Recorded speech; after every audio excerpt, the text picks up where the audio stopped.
চলে এসেছি তোমাদের সাথে আবার গল্প করতে। তো এখন তো বিয়ের সিজন পড়ে গেছে, তো তোমরা বলো এবছর 2025-এ তোমরা বিয়ের নেমন্তন্ন কটা পেলে?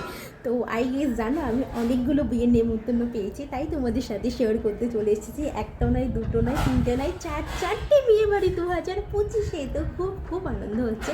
হয়তো সব বিয়ে বাড়িতে যাওয়া সম্ভব হবে না, কারণ অনেক দূরে দূরে যে বিয়ে বাড়িগুলোতে যাবো অবশ্যই তোমাদের সাথে শেয়ার করব। তো দেখতে থাকো আমার মিনি ব্লগগুলো, আর সবাই বলতে দেখো কেমন হইতে। তো চলো টাটা। তো বন্ধুরা, শীতকাল তো অলরেডি পড়েই গেল। তো তোমরা এই শীতকালে খিচুড়ি খেতে কেমন ভালোবাসো অবশ্যই সবাই কমেন্ট করে জানিও। আর জানো তো এই শীতকালে না আমরা খিচুড়ি প্রায় আমাদের বাড়িতে রান্না হয়, কারণ আমরা খিচুড়ি খেতে খুব ভালোবাসি। তো তার জন্যই মা আজকে আমাদের রাতে খাবারের জন্য খিচুড়িই বানাচ্ছিল। তো এখানে শিম, ফুলকপি, ধনেপাতা দিয়ে রান্না হচ্ছিল। তো দেখো আমাদের অলরেডি খিচুড়িটা তৈরি হয়ে গেছে। তো খিচুড়ির সঙ্গে ছিল হচ্ছে তোমার শিম, আলু ভাজা আর হচ্ছে ডিম ভাজা। তো এগুলো দিয়েই আজকে আমাদের রাতের ডিনার হবে। তো আরেকটা কথা তোমাদের বলি, এখন তো সিজন চেঞ্জ হচ্ছে, তাই সবাই সাবধানে থেকো।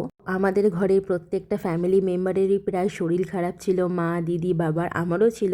তাই আমি ওষুধগুলো বের করে রেখেছিলাম ওদেরকে দেবো বলে। তো চলো দেখা হবে নেক্সট কোনো মিনি ব্লগে। সবাই ভালো থেকো, সুস্থ থেকো।